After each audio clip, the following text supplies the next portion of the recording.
She didn't say a word when they told her to use the service entrance. That was the part nobody talks about. Not the shouting, not the security guard's hand on her arm, not the marble lobby floor that caught her reflection like a mirror. The part nobody talks about is the silence. The way Adrian Caldwell stood there for exactly 3 seconds, looked at the woman behind the desk and said nothing. Because she'd been here before. Because she'd been here before. Not this building. Not this lobby. But this moment. Oh, she knew this moment like she knew her own name. It was a Tuesday in October. The kind of morning Chicago throws at you when it wants you to know it's serious, steel gray sky, wind off the lake, cutting right through whatever you thought was a coat. Adrian had parked 2 blocks away because the garage closest to Hargrove Capital Partners was full, which meant she'd walked, which meant her shoes were damp, and her patience was already running thin before she ever pushed through the revolving door. She was wearing what she always wore when she wasn't trying to impress anyone. Dark slacks, a simple black turtleneck, a camel coat she'd had for 11 years. No jewelry except her watch. No briefcase. Just a leather folio tucked under her arm. She looked, if you weren't paying attention, like someone's executive assistant, or maybe a building inspector, or someone who'd wandered in from the cold. She did not look, apparently, like the woman who had just wired $4.2 million into an escrow account to purchase a controlling stake in the firm that occupied floors 12 through 16 of that building. But we'll get to that. If you're new here, welcome to Heritage Tales. I'm glad you found this channel. Hit that subscribe button and stay with me, because this story, this one right here, is the kind that reminds you exactly why first impressions can be the most expensive mistake a person ever makes. The lobby of Hargrove Capital Partners was the kind of lobby that had been designed to make you feel small.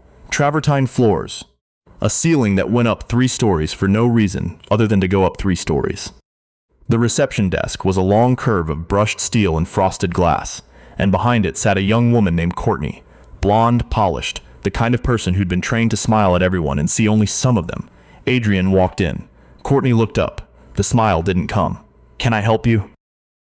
Not unfriendly, just flat. The particular flatness that means I'm not sure you belong here, and I'm waiting for you to prove otherwise. "I have a 9 o'clock, Adrian said. Adrian Caldwell. Courtney typed something. Frowned slightly at her screen. Typed again. "I'm not seeing." "What department?" "I'm not with a department.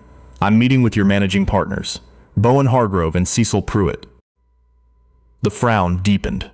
Not rudeness exactly. More like confusion performing as suspicion. "And this is regarding?" "The acquisition." Courtney looked at her again. Really looked, this time, the way people do when they're trying to reconcile what they see with what they're hearing, and the two things don't match. Adrian Caldwell was 53 years old, black, and standing in a damp coat with a folio under her arm. She did not look like the kind of person who used the word acquisition casually on a Tuesday morning.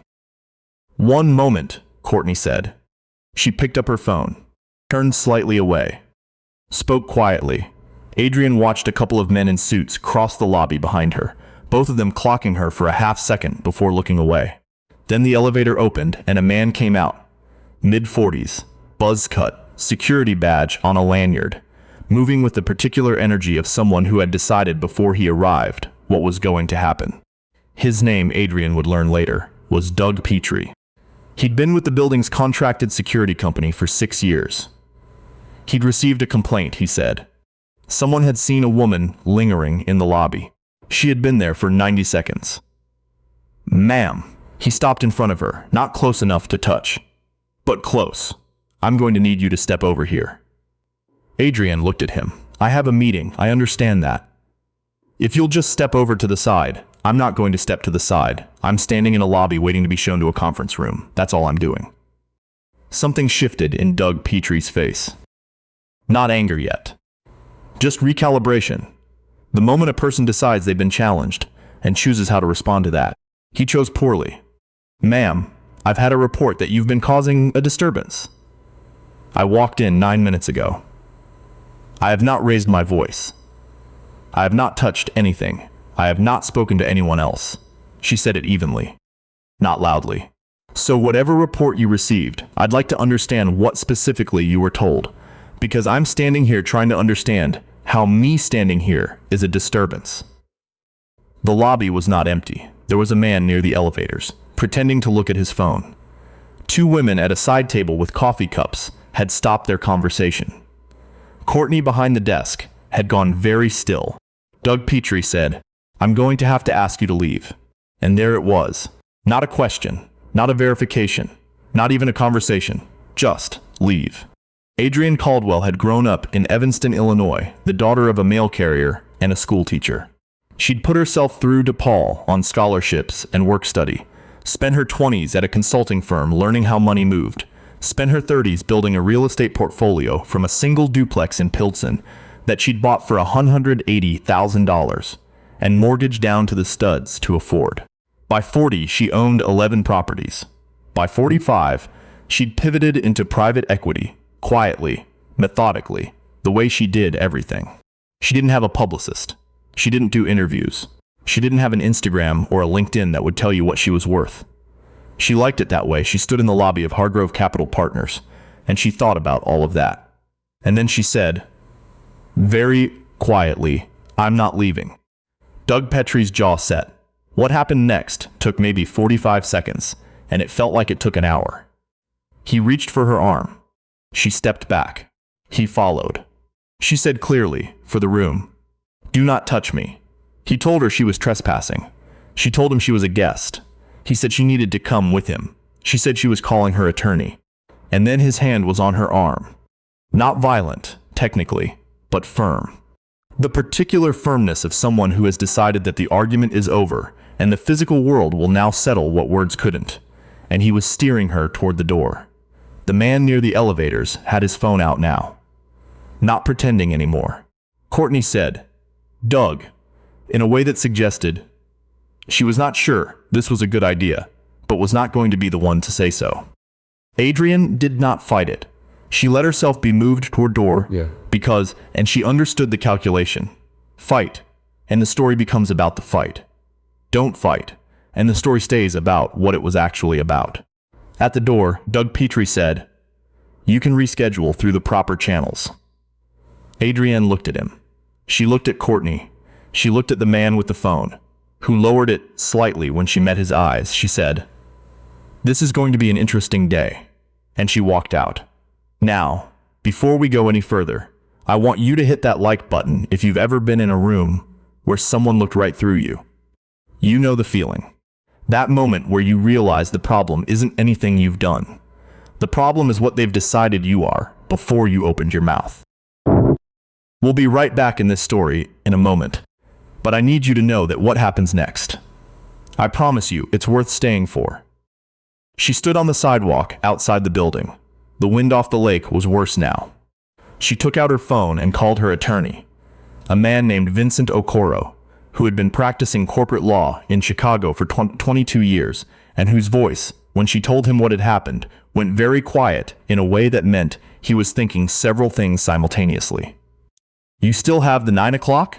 he said. "Technically, yes. They've just removed me from the building where the 9 o'clock is occurring." Silence. Then, "I'll be there in 20 minutes. Don't go back in without me."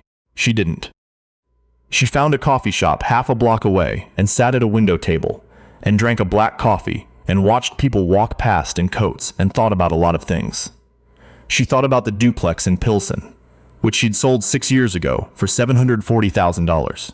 She thought about the phone call she'd had 3 weeks ago with Bowen Hargrove's own attorney, during which every number had been agreed upon and every document had been drafted, and the only thing left was today, which was supposed to be a formality.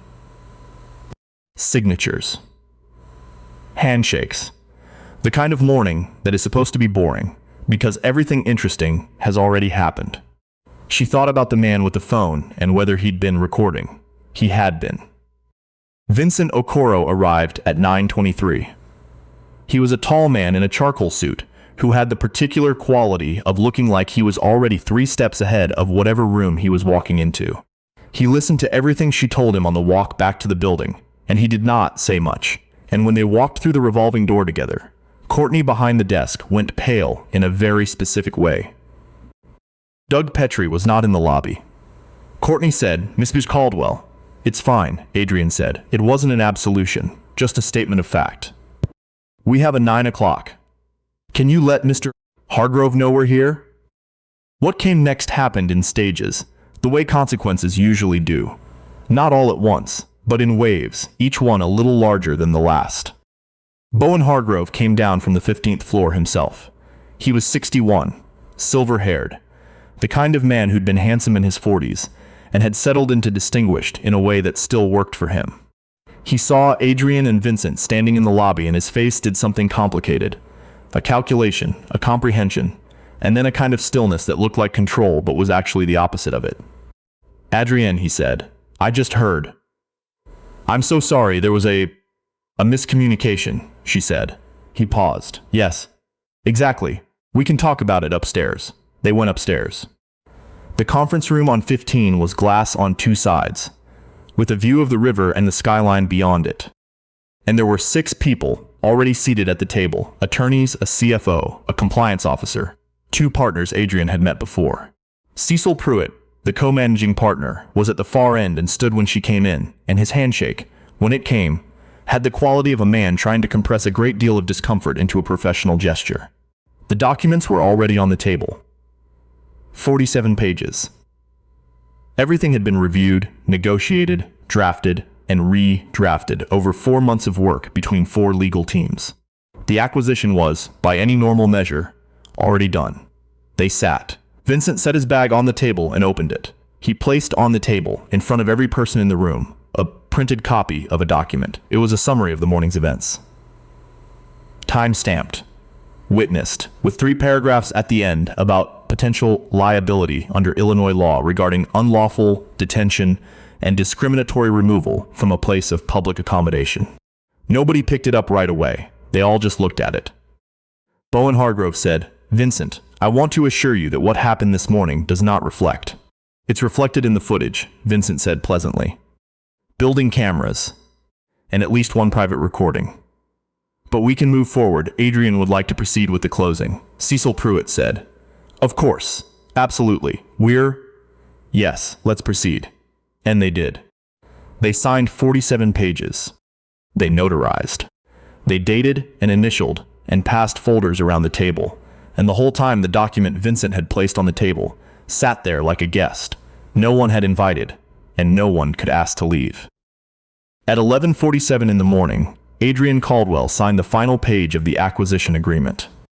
At 11:48, Hargrove Capital Partners, floors 12 through 16, $31 million in assets under management, 23 employees, a history going back 19 years, became, in the controlling sense, hers.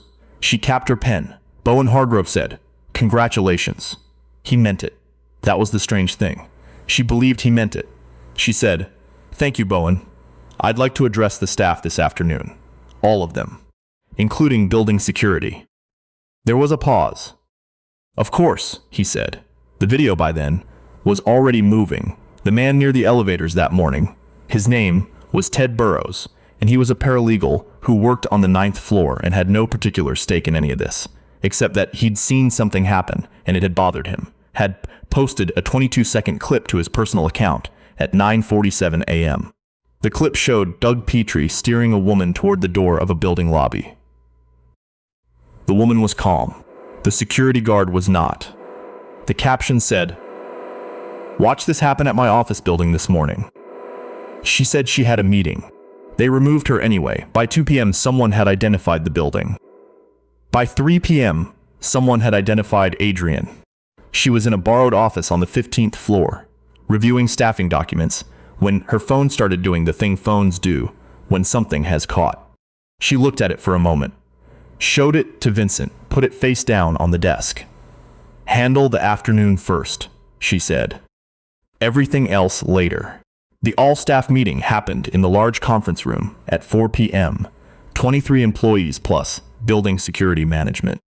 Doug Petrie was in the back of the room. He'd spent the day, Adrian was told, cycling through stages of understanding what was happening, and he was somewhere past anger and before acceptance. The particular nowhere of a person who has made an irreversible mistake and is waiting to learn the shape of it. Adrian stood at the front of the room. She did not yell. She never yelled. If you want to understand who Adrienne Caldwell was, understand this. The voice she used in that conference room was the same voice she'd used in the lobby that morning. Even. Quiet carrying. She said, "I want to start by saying that I'm not here to embarrass anyone. I'm here because this is now my company and I want you to know who I am." She told them, briefly, who she was. Not her net worth. Not her portfolio. Just the shape of the story. Evanston, DePaul, the duplex in Pilsen, the years of work, the decision to acquire this firm and why she believed in what it could become. Then she said, "What happened this morning in the lobby was not an acceptable way to treat any person. Not me, not a vendor, not someone who walked in off the street looking for directions. The assumption made about me, about who I was and what I was worth, and whether I belonged. That assumption cost this firm, and it cost the person who acted on it." She looked around the room, not at Doug Petrie specifically, at all of them. "I am not going to stand here and tell you that I don't know why it happened. I think most of you in this room know why it happened. What I am going to tell you is that it will not happen again. Not because I'm watching, but because we are going to build something here where it doesn't need to happen. Because the culture doesn't allow it." She paused. "Doug Petrie will be given the opportunity to resign. That will be reflected in his employment record accordingly." Another pause. "That's all I'm going to say about that." Doug Petrie left the room. The door closed behind him. Several people at the table were looking at their hands. Then Adrienne said, "Now, who wants to talk about what this firm is actually going to do over the next 5 years? Because I have some ideas, and I'd like to hear yours." And that was the moment, that shift from accountability to forward motion, where something changed in the room. She could feel it. The way you feel when a weather system moves through, and the air pressure changes, and something that had been held tense just releases. Someone at the table said, tentatively, "Can I ask something?" "Please," she said. "How did you?" The young woman, an analyst named Deja Foster, stopped herself. "How did you do that?" Adrienne thought about it for a moment, the honest answer, not the polished one. "I didn't stay calm," she said finally. "I stayed focused. Those aren't the same thing. Calm is an emotion. Focused is a decision." That quote would end up on the internet by the following morning. Someone in the room had typed it into a note on their phone and sent it to a friend, and from there it went the way things go. The story by the end of that week had been picked up by 2 local news outlets and 1 national. A 15-minute conversation with a reporter she'd just spoken to before. Controlled, precise. She said what she wanted to say and declined to add drama to something that already had enough. She was asked, didn't she want more? More accountability, more public consequences, more. She said, "I have the company. I have the building. I have 23 people who are going to do good work. What exactly would more look like?" The reporter didn't have an answer for that. Doug Petrie applied for a position with a private security firm in Naperville the following month. During the background check interview, when asked about his most recent termination, he said there had been a missed communication. "There's something about the lobby of that building in the weeks after the acquisition that people who worked there remembered. Not anything dramatic, just the small things. The way Adrienne Caldwell came in every morning through the front door, same entrance as everyone else. The way she'd nod to the new security staff on duty. The way the lobby, which had been designed to make people feel small, started feeling like it was just a lobby. A place you walked through on your way somewhere. Courtney, the receptionist, asked to meet with her 3 weeks after the acquisition closed. She came to Adrienne's office. She'd been given the corner office on 15, with the river view, and she sat down and she said, "I should have said something that morning. When Doug, I knew it was wrong. I should have said something." Adrienne listened to all of it. Then she said, "You're saying something now." Courtney was still there a year later. She'd moved into an administrative coordinator role and was taking evening classes in business administration. She was good at her job. She was better at it, Adrienne would say later, than anyone expected, including Courtney herself. That's the thing about assumptions. They're almost never just about the person they're aimed at. They cage the person, making them just as much as anyone else. Ted Burrows, the paralegal who'd posted the video, eventually ran into Adrian in the elevator about 2 months after the acquisition.